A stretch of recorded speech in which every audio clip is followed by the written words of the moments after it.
Hello,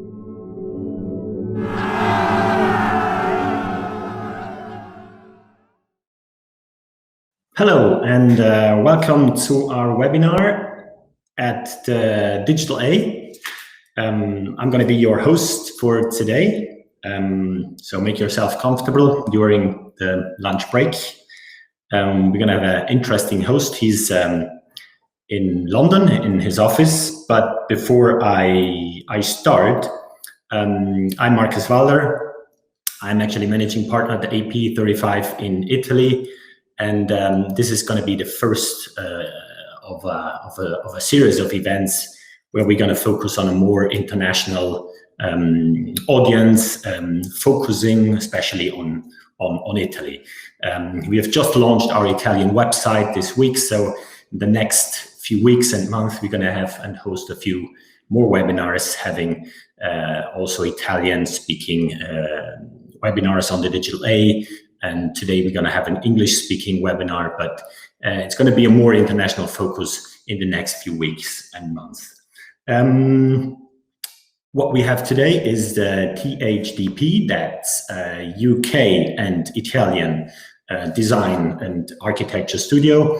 It was founded back in 2005 by Manuela Mannino, and she's definitely the Italian part of the studio, and what they are trying to achieve is to bring together the best mix of the best talents of UK's young talents and Italian design.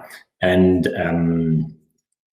well, today we're gonna see a lot of interesting projects in hospitality, because our speaker today is J Hickson. He's actually together with Manuela, the founder of DHDP. And I just found out today that DHDP is the Hickson Design Partnership. So just for those who do not know, THDP was founded by him and Manuela. And he's definitely the interior designer, he's the architect, and he's taking care of the hotels. While Manuela is focusing more on sustainability, and maybe we're going to have her later on this year on another webinar, if there is any interest in having a focus on sustainability. Well, let me introduce Nick. Maybe he can just switch on his camera and microphone, so we have him. Hi, Nick. How are you doing? Good afternoon. Good morning. Okay, good to have you. Where you are. Let me just introduce you, and then I give you all the time, and you can take over. So he founded the studio in 2005. He has been working on a lot of hospitality projects and high-end residential projects. I just found out that you have been also involved in some projects in Italy, in the Winter Olympics in Turin. Yes. A long time ago. Our first project. Just closed our championships in Cortina, and the next Olympic Games going to be then after China, going to be again in Milan and Cortina. So this is good to have that back. But he has been focusing on hotels, and what we're going to see today is the first introduction of THDP. He's gonna show us 3 projects they did recently. And one of the project is in Germany, the other 2 are in Italy. And in the second part of his presentation, he's definitely gonna give some answers on this really interesting topic we have today, the evolution of hospitality. And I had a look at what you're gonna show us, and I'm very curious, and it's gonna be a good presentation. So Nick, it's up to you. If there are any questions, you can leave them in the chat. So I'm going to collect them, and we're going to have the possibility to talk to Nick after his presentation. And maybe if there are some interesting questions, I will ask them at the end of the presentation. So Nick, it's up to you. Okay, so thank you, Marcus. That's very kind of you. So I guess the first thing to say is that Manuela and I, in fact, are married. We're a married couple, so it's not the Hickson Design Partnership just being myself. Manuela Menino is my wife's maiden name as such. So, but that's important to say, and I think that's critical in our work because it's something which is a life's passion for both of us, really. You mentioned the project in Pragelato, which we did for the 2005 Winter Olympics, and that really was our immersion into hospitality in 2005. So I just wanted to give a quick introduction to THDP, the Hickson Design Partnership. Like Marcus said, we are based in London now. We started at the company in Turin in 2005 when we worked on the Winter Olympics, and we worked in Italy for about 8 years. And later this year, we'll be re-establishing an office back over there. It's a really very busy location for us, Italy. And even before I met my wife, Italy was one of my passions. I used to sell Italian furniture, be involved in Italian design or Italian kitchens, etc. And then the second part of the talk, I will talk about the evolution of hospitality, which is really a very, very broad subject, covering everything from bars, restaurants, and then hotels. And obviously, because we are based on hotels generally, our focus mostly on that section of hospitality. Otherwise, we would probably need all day to cover everything. So let me just introduce a few of our most recent projects that we've been working on. The first is the Hilton Frankfurt City Centre. This is a large MICE hotel, meetings, incentives, conference and events space. It has 342 rooms, and we started working on this in about 2017 with the guest accommodation. Generally, guest accommodation in most large principal hotels such as this are the first thing that is considered in terms of refurbishment, because it is the revenue generator. The rooms really produce most of the revenue for the hotel. I guess when I talk in general about hospitality today, I'll try and talk in kind of overall terms. I'm sure most of you might be experts, but there may be some among us who really don't know hospitality particularly well, or certainly how large hotels such as the Hilton Frankfurt operate. So I'll talk in kind of simplistic terms as much as I can, and then I guess during the questioning we can move on to more complicated issues. So the Hilton Frankfurt itself has penthouses and residential suites. It has a ballroom and about 12 meeting rooms. And our project as such was to work on the lobby bar, as the last part of our work, and that's probably the main focus of this beginning of the presentation. Originally, the Hilton came up with the concept of urban loft living for the hotel, and this was really focused on the fact that the Hilton Frankfurt, or Frankfurt City itself, sits on the River Main and is often known as Mini Manhattan, essentially because of its skyline and obviously its connection to the river itself. So being known as Mini Manhattan, again, the idea of focusing on a kind of residential, kind of urban loft element to the hotel itself was really appealing. So we engaged with that concept, which is derived from Hilton itself, and then just went for it, really. This is the actual lobby area. I'll start with the part finished most recently, and the check-in and concierge desks as such. The rear wall behind the reception area itself was pretty much as it was. We simply refurbished existing panels, refinished them, reskimmed them, and added some extra lighting to them themselves. The concept here really for the reception desk was to achieve something really which was residential in feel. I mean, the idea being that you would go into an apartment building in New York, and this would be the kind of typical concierge desk that you might find there. The bar itself, which is known as Hudson Yards. Again, a very important new area of New York, which is being developed currently. And again, the idea here was to be kind of very club-like, kind of darker finishes, darker tones. So this was a kind of partial refurbishment of the existing lobby space. The lobby itself is a huge atrium area, which goes up to the 12th floor. So again, the idea of trying to give it some covering with the architectural lighting, actually, which is kind of the horizontal element, within the bar area you see here was quite important, because that kind of lowered the lighting level around this bar area. Here are some kind of detail shots of the interior itself. Again, the Rancilio coffee machine was really important on the bar design. This was kind of custom colored for the project itself. And again, the overall palette of this was quite simple. There were very simple greens, very simple reds within the overall palette. Natural leathers were used, brassware, etc. The bar itself, you can see on the bottom right, has got a closing system. The idea being here that the rear of the bar can be partially opened during the day for presentation of more coffee-related or more beverage-related elements, and then in the evening the doors swing across 180 degrees and reveal more of a kind of cocktail element as such. So from day to night, the actual rear bar itself changes in its feel.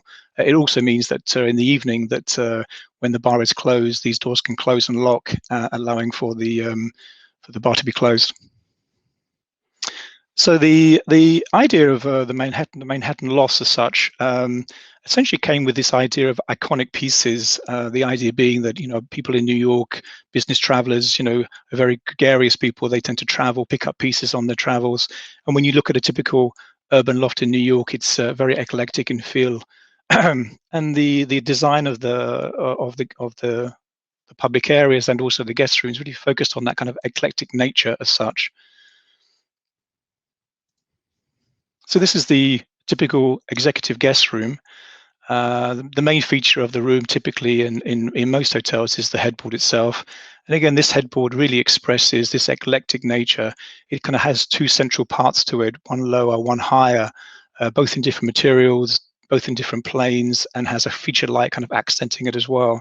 The nightstands are dissimilar, again, as if a traveler has picked up different pieces at different times and put them together to form one unique interior. The lights are the same height, but they're a different form or different length. And the artwork is kind of misplaced, kind of creating this kind of negative and positive space. This is a very unique design for Hilton. I think they were really excited about this particular room when it was finished. And I think this was the main driver, because this was one of the first things we finished for the hotel, in terms of just really pushing the hotel forward, generating revenue. And I think this led them further on to kind of 2019, 2020, developing the public areas further, because the rooms were doing so well. Here are some more features of the hotel, of the actual rooms themselves. You can see on the top right, there's a kind of credenza with a kind of herringbone front design to it. The finishes are very textural.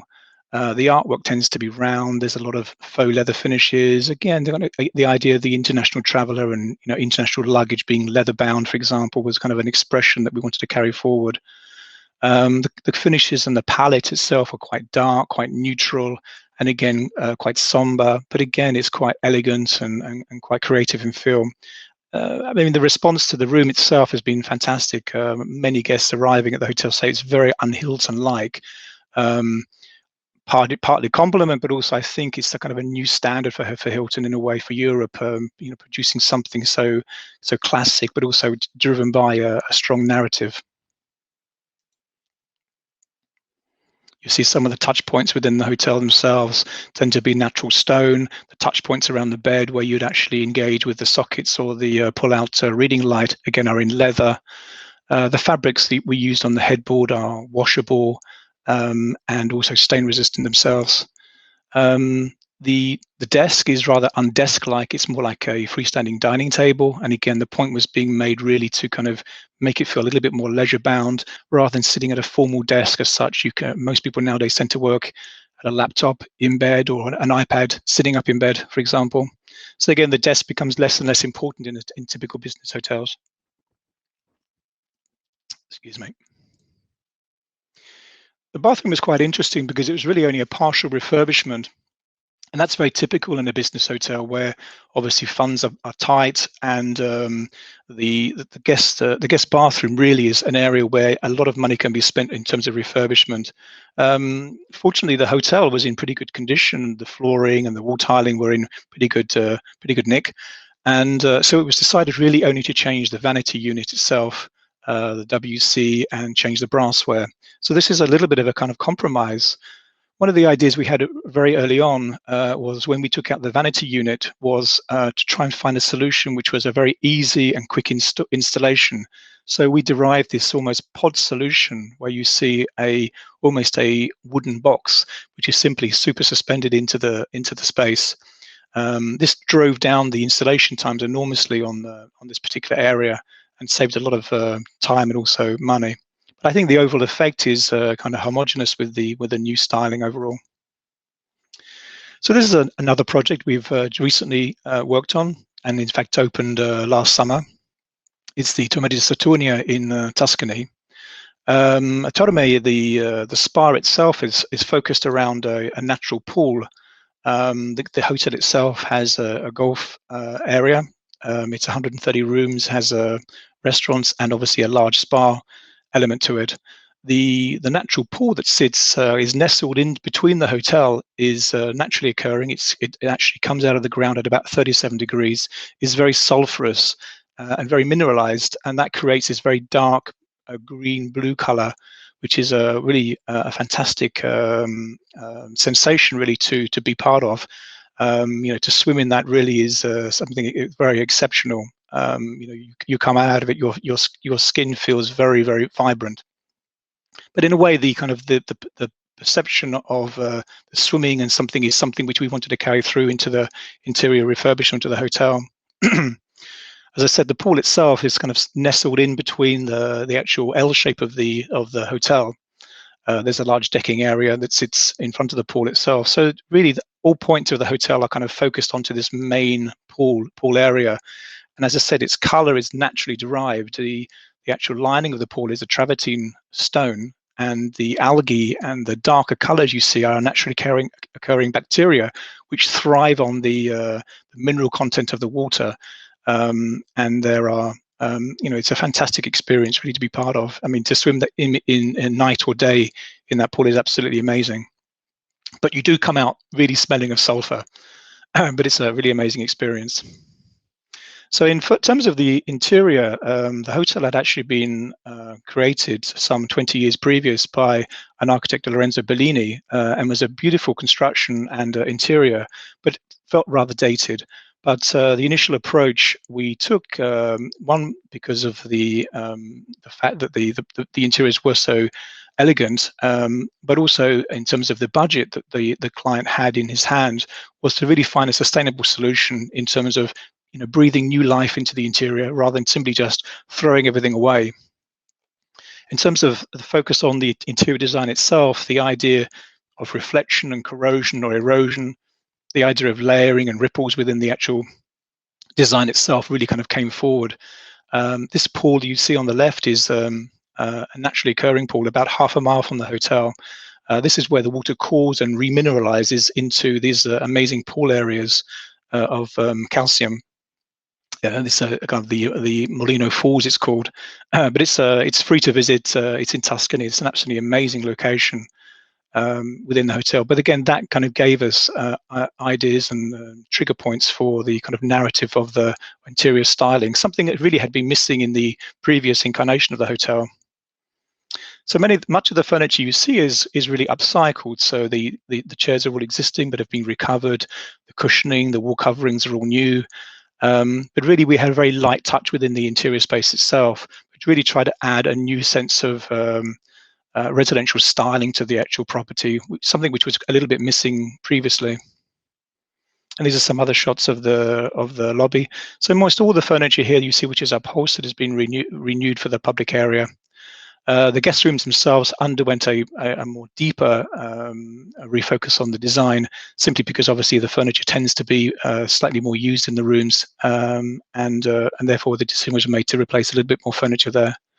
On the top right of the slide, you'll see the reception desk, which is very simple, very understated, and there's a beautiful artwork behind it, again, kind of reflecting this kind of layering effect or lighting effect created by these natural pools. On the bottom left is the bar, and again, that uses a turquoise handmade ceramic tile, which is from the region. Again, this kind of beautiful turquoise color, really reflecting the colors of the pool themselves. This is the main guest room. The headboard is new, the lighting and the side tables are all new. And again, the colors here are very fresh, very light, appeals to a kind of wide range of clients, but the design is very elegant and understated. And that's the view back into the room. The table, the work table on the right, again, is designed in such a way to look more like a kind of dressing table, to be used by both sexes, really, but the focus away from more of a typical desk solution and more towards a kind of recreational table, something where you could actually sit and do your makeup or write a quick email, etc. So really refocusing the hotel away from the more business guest and more towards the leisure guest. On the left, you'll see the coffee maker, the mini bar, etc. Again, all of these pieces were new for the hotel.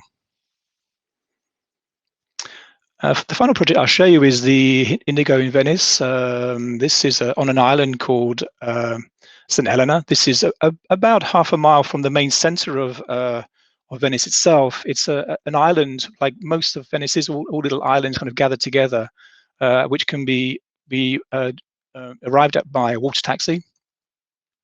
And when you arrive there, you actually arrive in a fantastic garden space.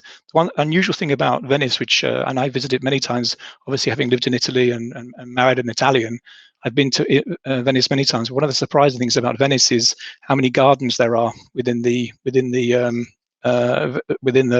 city itself. It's really an amazing place to be.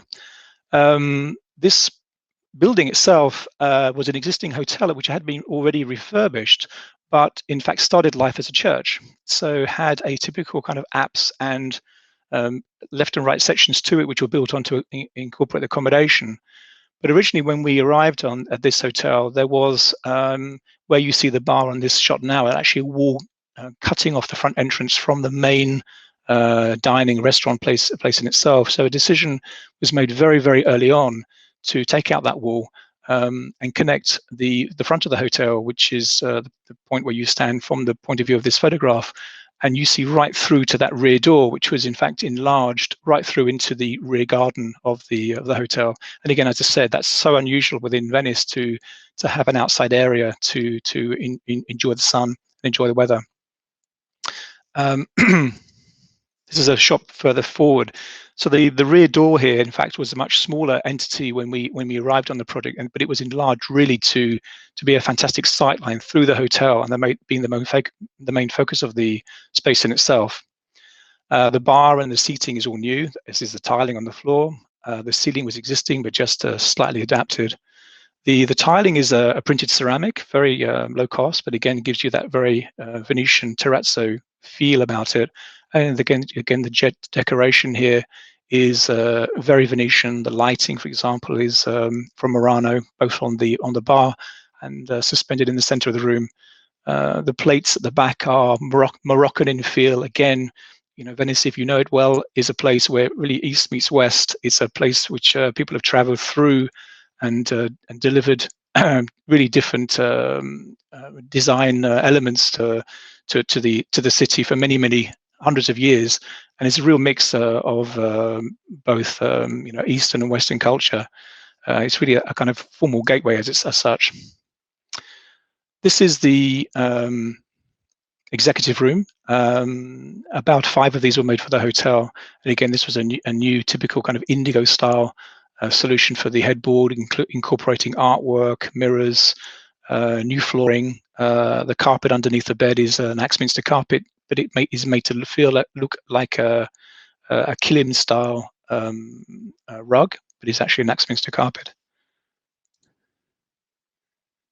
The bathrooms were also refurbished, here again with a Venetian style glazed tile, which has a printed effect with the terrazzo styling to it.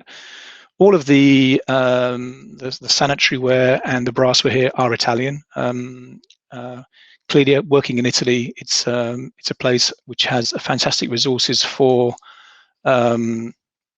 products, really, both from upholstery to brassware to almost all elements of interior furnishings. I mean, it's a place where there is just an endless supply of suppliers, of manufacturers.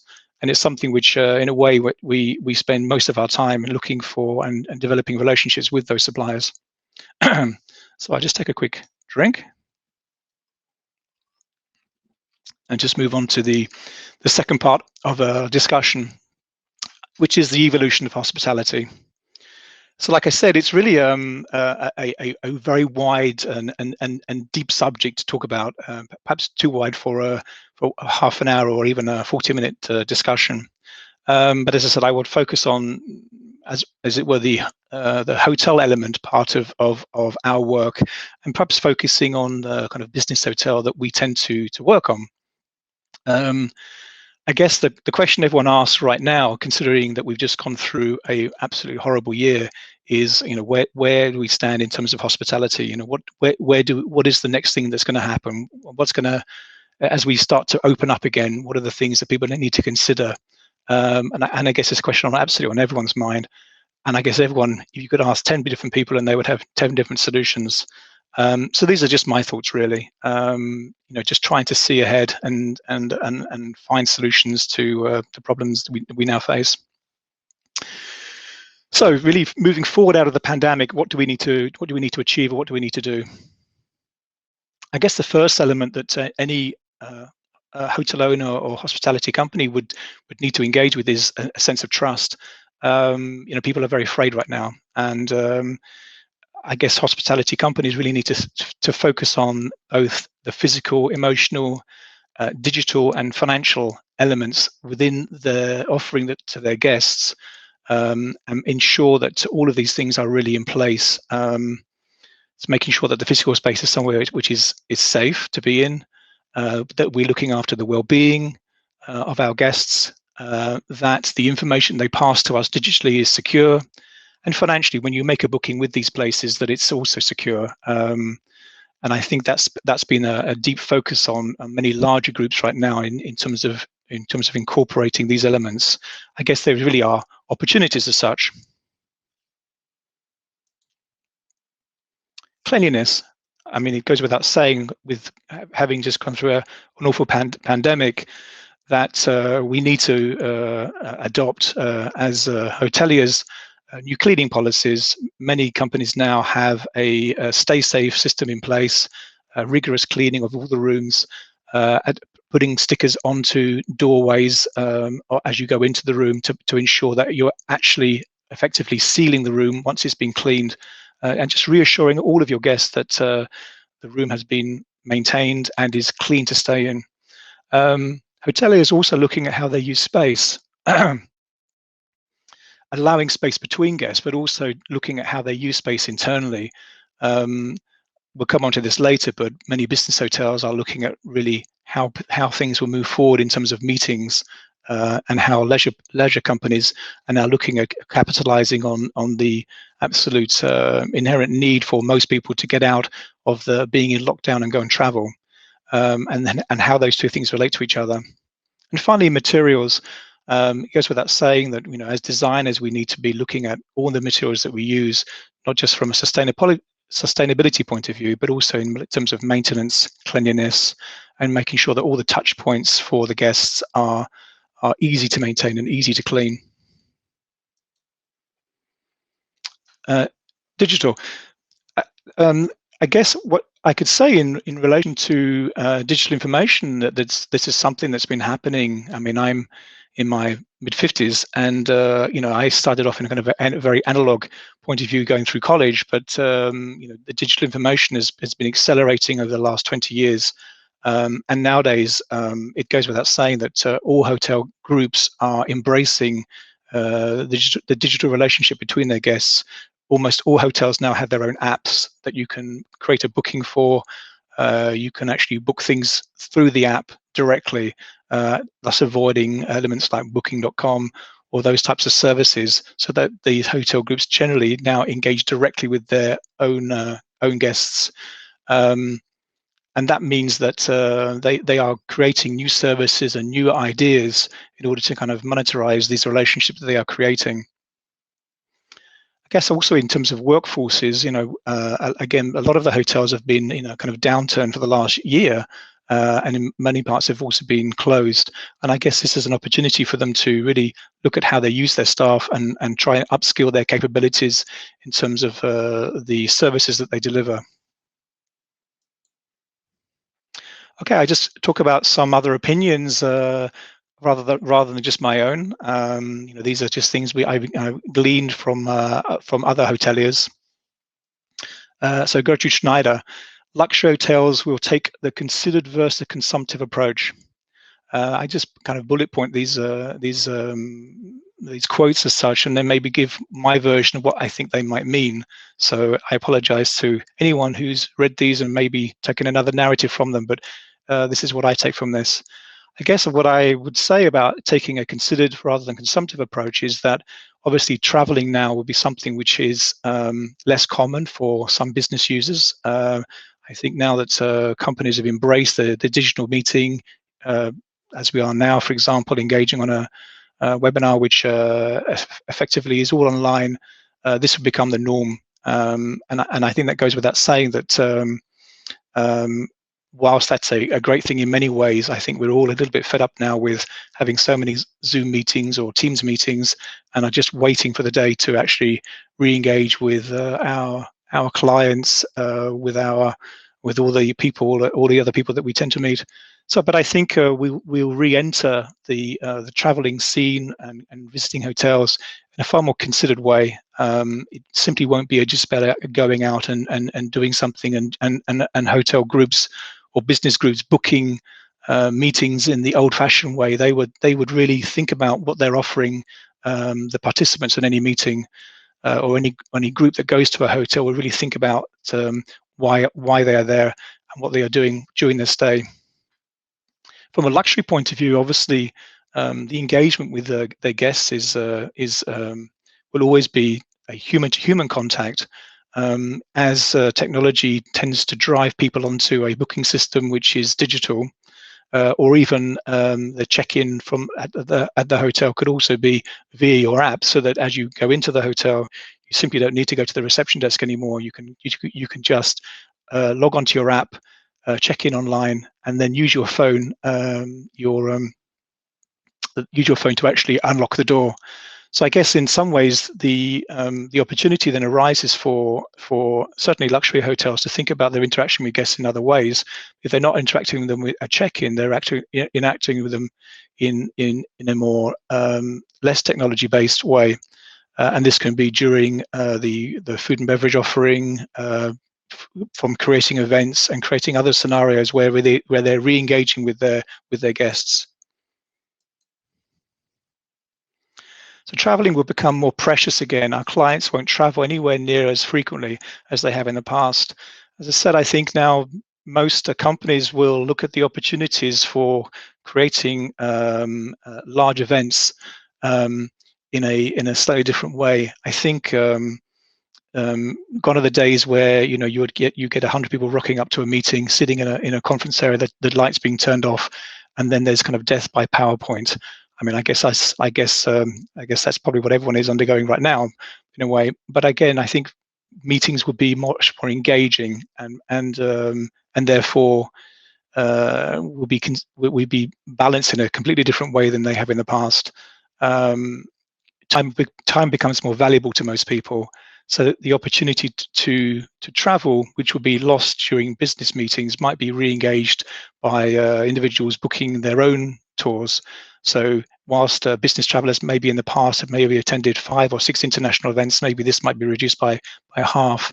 So therefore, the opportunity for them to travel on their own time will become more often and more frequent. And when they do that, there will be an increased focus on privacy and on spending time with the group you're traveling with.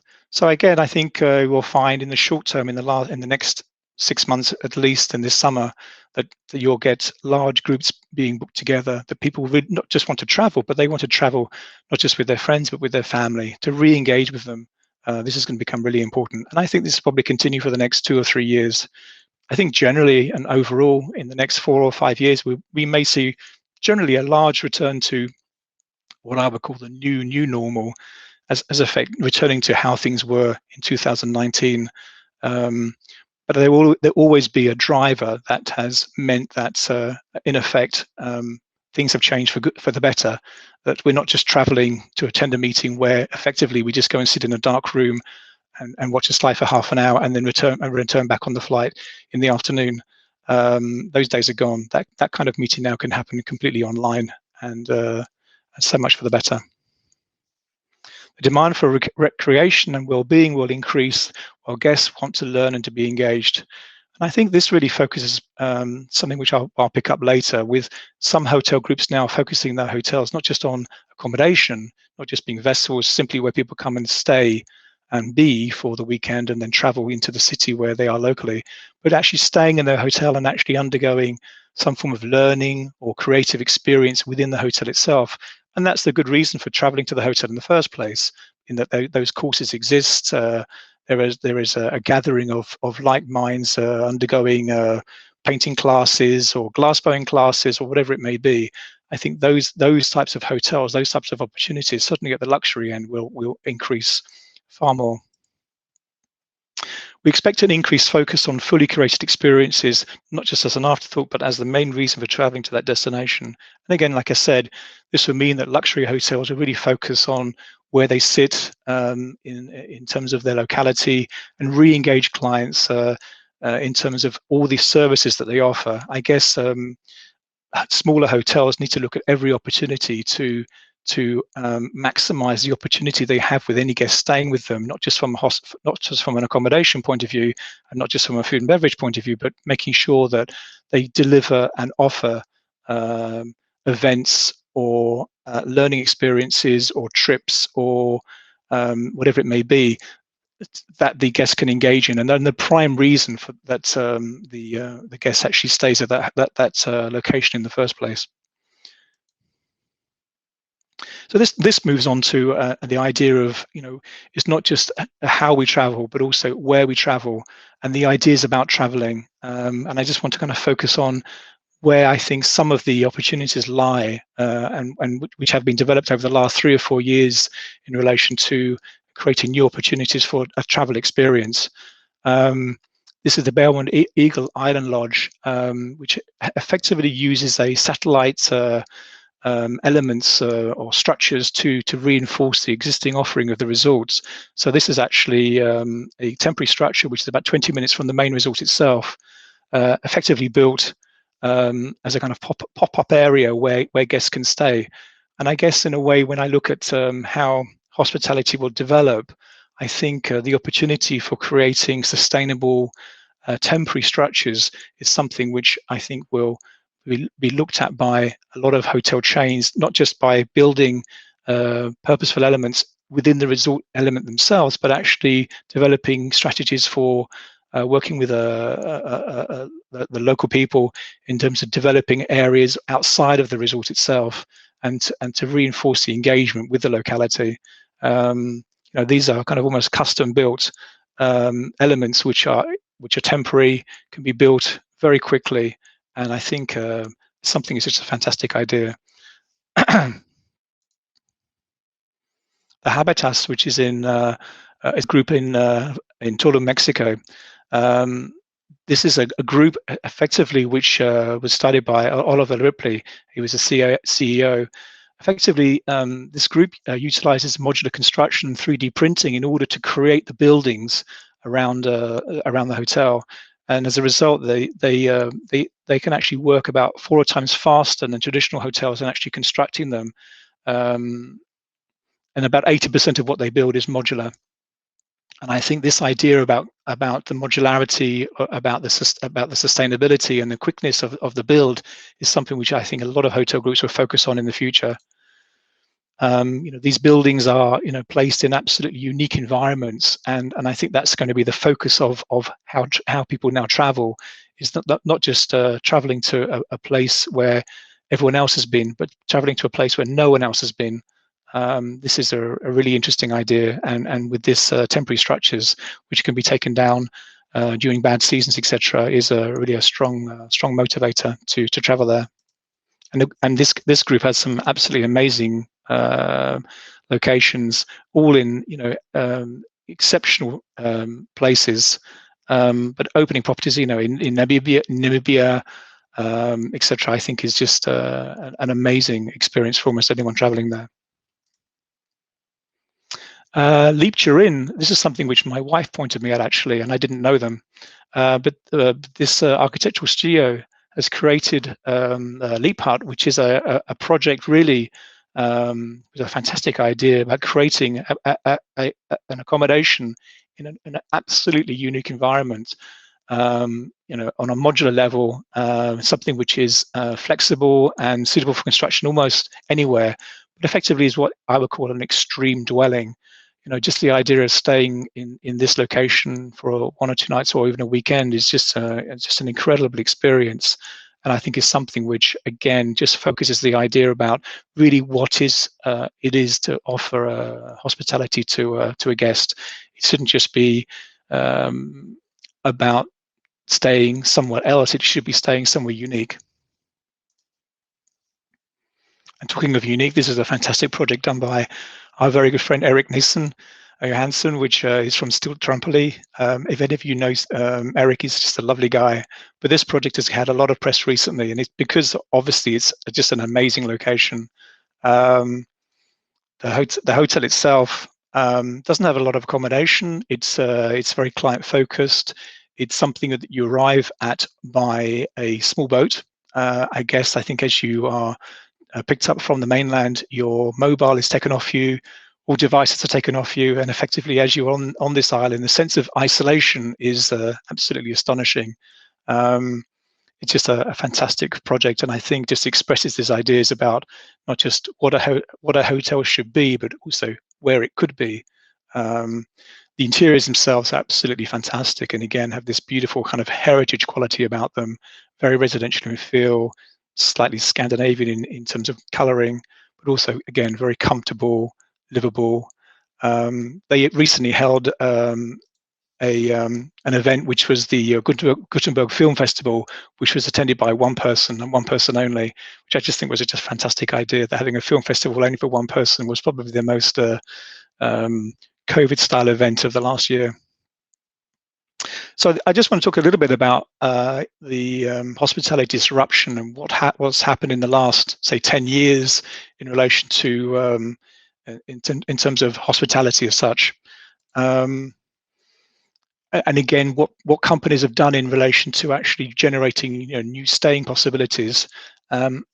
Birch Community is a hotel just outside London, and it describes itself as more of a festival than a hotel.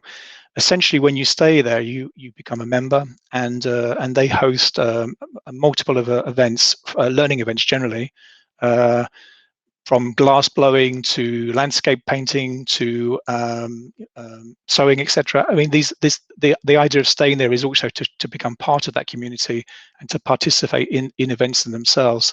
And I think that's something which luxury hotels really will focus on in the next 5 to 10 years. Neuhaus, for example, in terms of workspaces, like WeWork, for example, Neuhaus was founded in 2011. This group tends to pick up and refurbish what I would call iconic buildings and create really what are absolutely unique communities of like-minded companies. It's really a disruptor of the kind of the work-based office accommodation that we've all been used to. Office spaces being boring. These are anything but that. They're actually an amazing space to work as a place, as a collective, and to find new ideas. And I think this group in itself has changed how people think about their workspace. In terms of hospitality and accommodation, the student hotel is something I think is just a very interesting idea. This is a hotel effectively where you can stay for a day or you can stay for a year. The idea being that you can travel there and stay, or you can actually, if the city, which is this is in Florence, in fact, in Italy, if you're actually studying that area, you could stay there for a year. the idea is that the accommodation is low cost, the rooms are very simple, but the focus is really on the co-working elements or the community that it generates, then the public areas where people gather in the evenings and share like-minded ideas. Airbnb, I'm sure we're all familiar with. If you haven't stayed in one, I would try. I did it in New York with my wife. It was an absolutely amazing experience. Staying in someone's house with a garden in the center of Brooklyn was just wonderful. But again, this disruption of the market is something which the big players like Hilton, Marriott, Accor are all learning from. I mean, where these guys disrupted the market, now eventually they are teaching how to look at the market that the big players are in. And it's an interesting lesson to learn about really how to engage digitally on a platform and create opportunities for accommodation almost anywhere. And I think that's been a real driver in a lot of the hotels looking at how they work and how they operate in order to kind of defend themselves from this disruption. Citizen M, I don't know if anyone knows the group. I'm sure most of you do. But again, they were one of the first companies to really introduce the idea of the living social area, an area where the focus is on participation and community, is driving the guests down from their rooms in the evening to socialize, to gather, and to be part of a community, to enjoy a meal, to have a drink together, to work, to have informal meetings, has been really the changing point of most hotels, I would say, within the last 7 to 8 years. And the main focus now on hotels is really to generate these types of social areas. Before this, I mean, a lot of hotels had a huge lobby which was completely empty in the evening. Maybe there was a bar there with 1 or 2 guests staying there, but generally, if you came down in the evening, the last place you would stay is the hotel bar. You'd go out in the evening and enjoy the city. Nowadays, it's almost the opposite. These places have become something of a social gathering area for almost local people, that they go to the hotel because it's just a beautifully designed, engaging environment to be part of. There's normally cool music playing. There's normally iconic views to look at. And it's something which almost all hotel groups now are really focusing on. So in relation to the larger brands, again, if you're not familiar with companies like Hilton or Marriott or Accor or Intercontinental, for example, most of them now have 20 or 30 brands within their hotel offerings. And this is anything from the kind of iconic 5-star luxury hotels that we're all familiar with, the Conrads, Waldorfs, etc., right through to kind of low-cost accommodation as well. And again, what we've been finding is that hotels have really been looking for developing a wider demographic, not because they're just looking for more guests to stay at them, but also looking at the buildings that they're offered. For example, in Italy, there's many hotels which are privately owned, smaller hotels in many cities. And they've been privately owned for many, many years. There's been an underinvestment generally in them. And I think over the last 5 to 7 years, my wife and I have really found that a lot of the hotel owners are re-looking at how they're operating and looking at their margins, etc., and realizing that the way forward would be to engage with one of the brands and to rebrand themselves and to become part of a larger booking system, which is more international. Again, if you're just running a hotel in the middle of Florence or in Rome, there are fantastic booking systems that you can find, but you really have to go and find them. As soon as you become part of the organization offered by Intercontinental or Marriott or Hilton, for example, you become part of a absolutely authorized booking system, which is kind of guaranteeing you your making sure that the quality that you would expect to find local to you, be it in the USA or the UK, for example, you would find also in these hotels as well. And that reassurance really is something which many of the hotels are founding on. And that's why we found a niche for ourselves, really, that we are very conversant with many of these international brands, many of them being American, speak English, but also we can speak Italian to many of the hotel owners who are looking to rebrand themselves or re-find a new audience for their accommodation. Public areas really are the key. As I said, the rooms tend to be unfussy, comfy, and elegant, but the common spaces and the public areas have become something which are really something very playful and engaging. And I think that's the real key that many hotel groups are now looking for, making the public areas something which are breaking the rules, having fun, and being absolutely memorable. I mean, one thing I know is that you won't learn anything in an environment where you're sitting there being bored to tears. It just won't sit in your brain for that long. But if you're engaged in a meeting which is just fun, which is just playful, it's just got unusual experiences and unusual opportunities, it's something you will remember. And I think most companies now realize that the days have gone now that they can have events which are just sitting in a darkened room, and public areas and breakout spaces are becoming much more engaging, even if you add a 10-foot teddy bear to it. The food and beverage within most hotels as well, the focus has been much more recently on being more honest, local, and certainly authentic. Again, people, when they travel, they want to be reminded of where they're staying, and there's nothing worse than going to a hotel and being offered food which is just atypical and not local. Traveling in Brooklyn now, for example, which I did 2019, it's just remarkable how different the food is in that location compared to, say, London. The typical food offering is just completely diverse. The breakfasts are much more organic, for example. And you find that sense of choice, that sense of finding food, is really something which most people now, when they travel, want to engage in. They just don't want to have the same old thing they've always had, the same typical breakfast. They want to be engaged locally and find new offerings. Even putting cress on top of your fried egg, for example. So just talking about some of the brands and some of the new offerings that have arrived in the last, say, 10 years. And again, as I said, this is really about, as I said, the evolution of hotels. So this is nothing new. And I'm sure many of you are familiar with some of these brands. The Moxie by Marriott, for example. Here we show the Moxie Chelsea, which I was lucky enough to visit with my wife a couple of years back. This is on a street which is famous for having many flower and plant shops. So again, one of the elements of the facade is this huge biophilic wall, which is absolutely outstanding from the outside space. The whole front of the building, on the top left, you can see where it says Moxie. There's actually 3 shutters that actually open the entire front of the hotel up to the guests. So you can actually walk straight from the street into the hotel. So the public area is absolutely something which is exactly that, public. It's not part of a hotel. You don't have to be part of the hotel to go and have a tea or a beverage. You can just walk straight into the hotel. The interiors themselves are very playful. The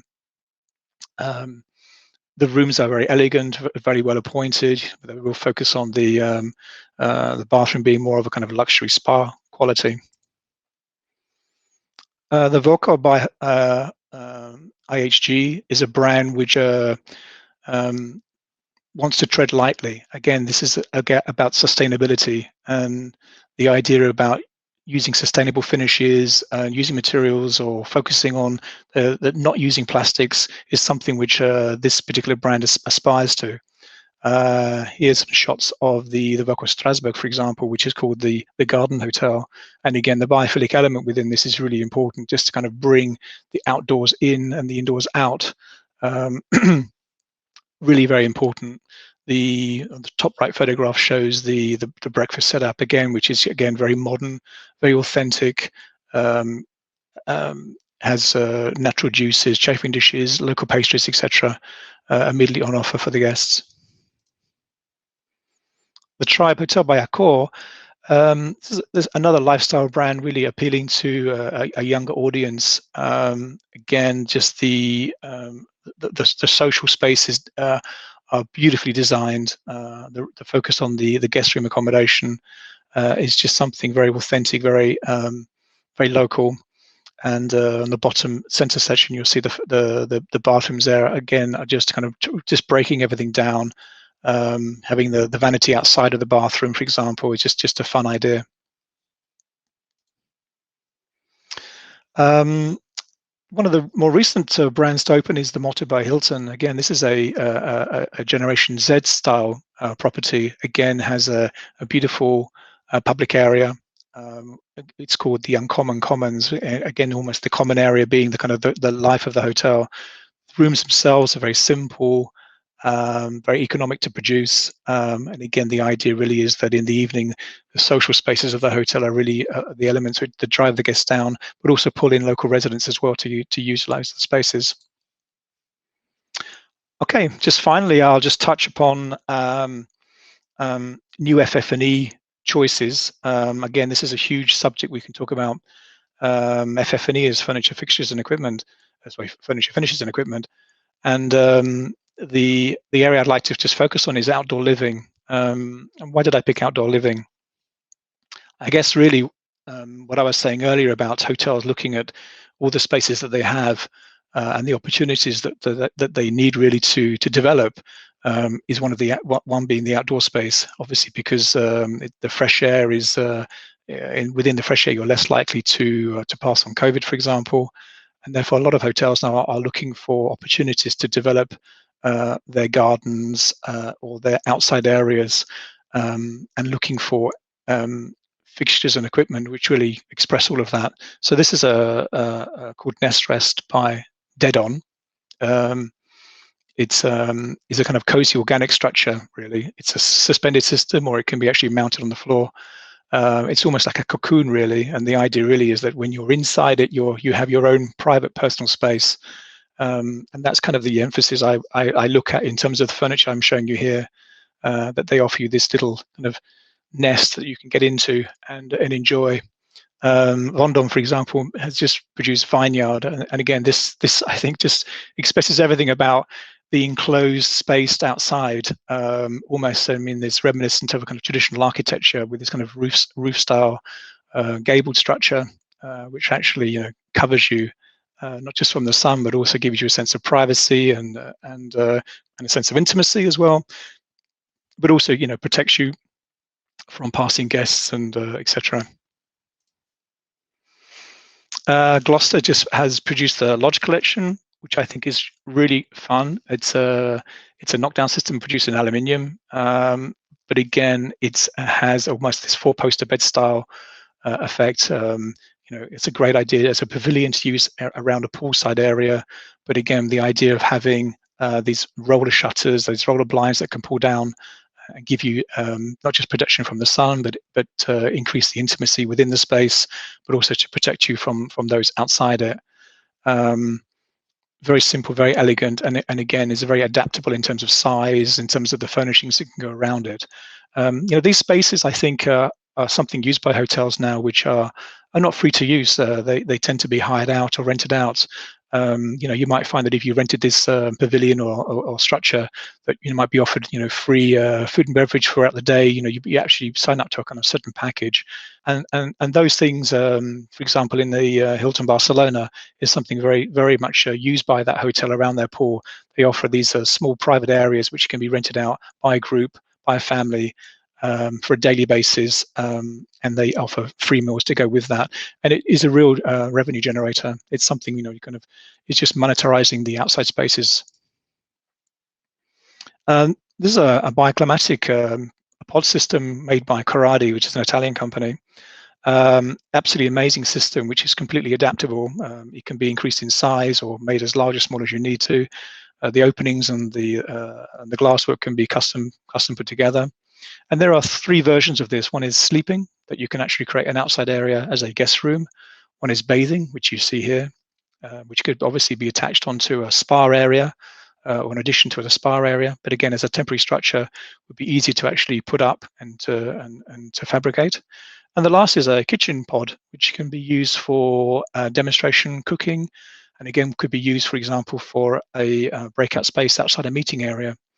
And again, the idea of this very adaptable, very flexible solution being an add-on to an existing hotel, being something temporary, but also just driving the revenue through it and just offering a completely new service to the hotel, I think is really appealing as a designer.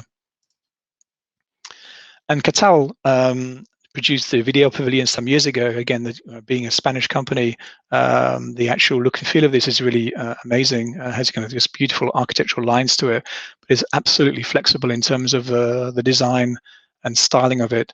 All of the furniture you see is from Catal, but it really creates this amazing outdoor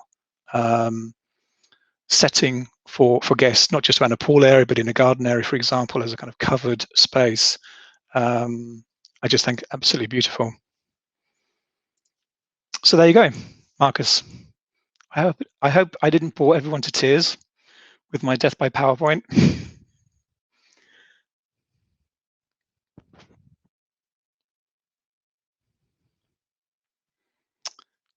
Marcus, are you there?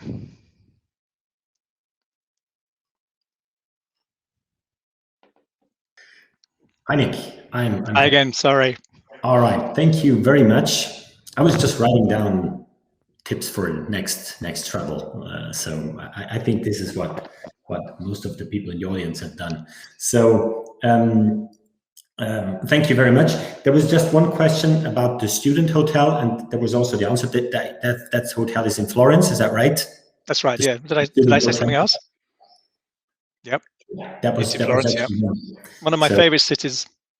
All right. Okay. And hopefully somewhere we hope to work very soon, where there's a talk of a project maybe happening there, refurbishment of an existing building, which is very close to the Uffizi Museum, which is, I mean, you know, to build a hotel or a new building or refurbish an existing property so close to that that art gallery, that museum, would be absolutely extraordinary. I mean, it's something which, you know, people would travel from all around the world to go and stay in sight of that kind of property. Okay. Now, well, there have been a lot of inputs, and I think most of the people they're hungry, and maybe they have written down something. But let's see if there are some questions coming along. One question I have. I mean, you've been talking about a lot about business travel. Yeah. At the same time, also leisure.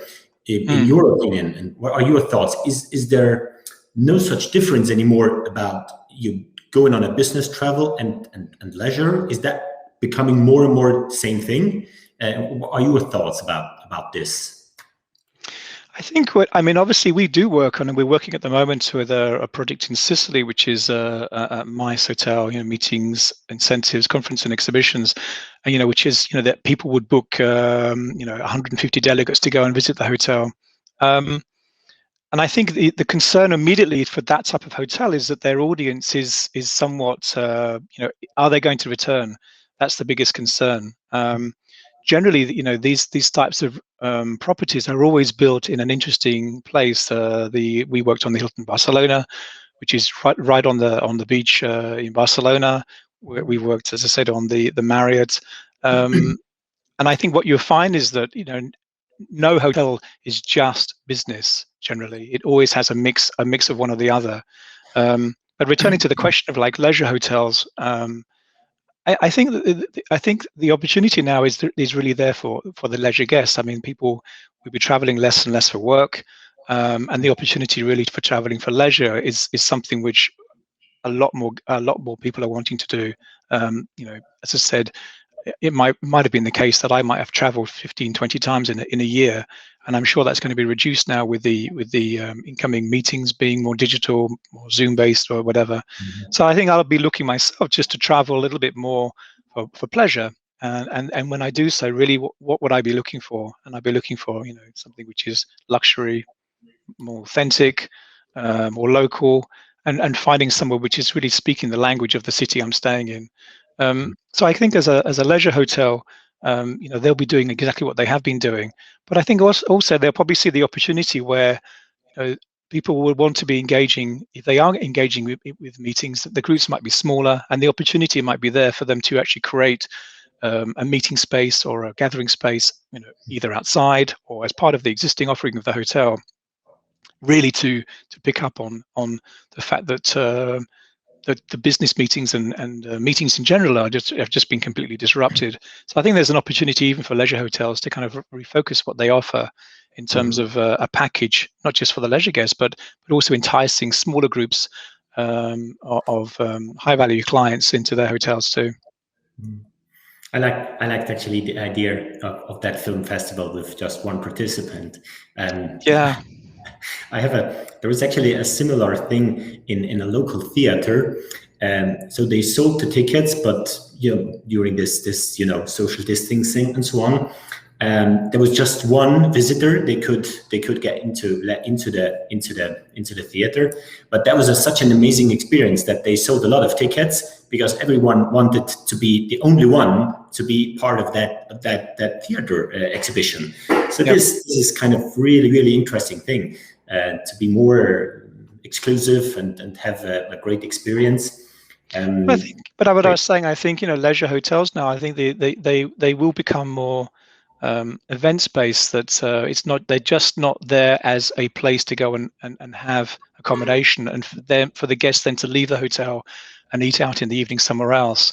By engaging with the clients on a more fundamental level, by actually having more courses or more learning experiences, or engaging with more smaller groups of business travelers, I think the leisure luxury players really will kind of refocus on what they're delivering as kind of an all-encompassing experience, so that they can monetize the each and every one of their guests, and not just on a kind of food and beverage point of view, but also in terms of smaller events or engaging with them, in the local community, etc. I think this kind of cross-pollination that happens between the city itself and its hotels is something which will become far more established. And I think digitally, as more and more hotels or larger groups have kind of created their own digital platforms, that they'll seek kind of access into kind of monetizing those relationships. And I think you'll find that the larger players, for example, might look at all the people who've signed up to their app and try and develop that in terms of if they're local people delivering food or elements directly to them. Rather like Just Eat or Delivery do now, that that the relationships between the hotel chains or the hotel groups will tend to be broken down, and it won't just focus on simple accommodation. And I think these are possibilities or revenue streams that perhaps haven't even as a single time been developed yet, but will be developed in the next 5 or 10 years. That the engagement would just be not just a kind of one of accommodation, but really across many different scenarios of experience and revenue generating. I'm rambling now. No, I like your point of view in saying that we're not going to sit again in a dark room and watching like presentations. Maybe if you're doing something, you want to be more engaging with the people you meet and so on. This is definitely something that will come. There's one question in the chat. Wonderful, so fascinating. What is your opinion? Why are there so many not distinctive hotels around? I mean, I could talk about Italy, for example, and there are certain areas of Italy, like Liguria, for example, which they are they're in a fantastic location. They're on the Mediterranean, and they're very close to principal cities like Turin or Milan, for example. And for many years, they haven't really needed to do too much. You could build a hotel, put 50 rooms in it, and you can guarantee for at least 6 months to 7 months of the year that you'd just be full. And that's not good enough anymore. I mean, I think people can make choices, and I mean, nowadays, when you go to a supermarket, you don't just find one chocolate biscuit on the shelf, you find 20 chocolate biscuits on the shelf. So we've all become far more sophisticated, really, with the choices that we make, not just about the food that we eat, the choices that we make in terms of the electronics we buy or furniture that we buy, but also where we stay and how we stay. And I think that will just be increased with what's happened in the last year, that our choices will become far more personal. And I think these local companies, these smaller hotels that have been a little bit lethargic in moving forward, will just find that of course, I mean, they being so close to these cities, they will always tend to be full. But unless they reinvest and re-engage with their guests, that they'll quickly fall away and find that find that those companies or those hotels that really are becoming more unique and more individual will succeed and flourish. I think there was another question actually. What's in the game for the smaller, the more local players in the hospitality industry? I think you have given like sort of an answer to that one already. Compared to players, I mean, there is room for the smaller ones as well as I've seen. Absolutely, yeah, and I think the bigger companies, the bigger players, really, they have the finances and the muscle to move, but they move very slowly. I think smaller hotels or smaller groups have a far higher degree of flexibility and can react to what is most certainly a changing market. And they probably have been doing so over the last 5 or 10 years anyway, because there's been a real resurgence and a real re-looking at the quality of the hospitality that these hotels are offering. As I said, guests are becoming far more sophisticated in what they see, and they generally, when they travel, expect to see not just a version of the accommodation or the house that they're used to, but it's really seeing something exceptional. And you've really found over the last 10 years that hotels have become the real influencer for interior design, for example. That can't be too small or understated. People go and visit hotels for inspiration, because it's just reinforcing their lifestyle choices. And those hotels that haven't engaged on that level really won't flourish. They won't continue in the same way in which the other hotels that really have looked at deeply how they operate and what they offer to their guests will do so. There's another.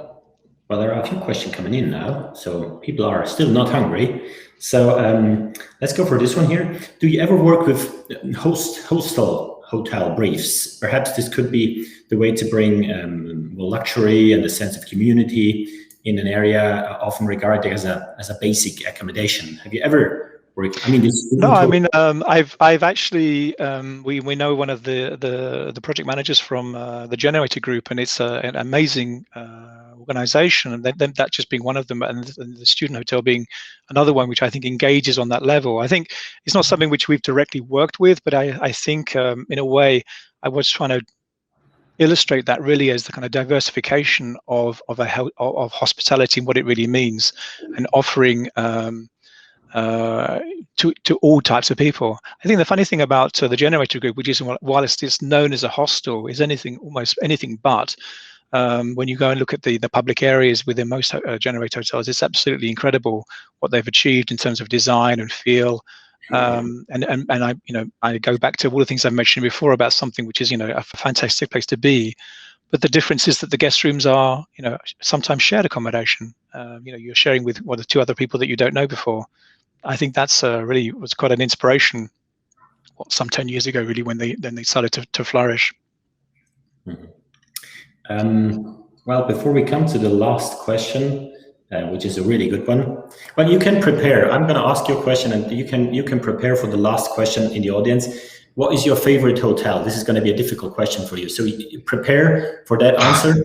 I'm going to ask another question before. I mean, the whole presentation today was about evolution of hospitality, and you said it. Yep. It's a complex area, and we could continue, and we could really talk a lot on this area. But if you would have to say what was like a revolution in hospitality, is there something that you think that is not going to be there anymore in the future, or is there something that you have that has been completely it's not on the market anymore because it has been destroyed by pandemic? Is there something that has changed revolutionary in a radical way hospitality from your I'll give you a small example.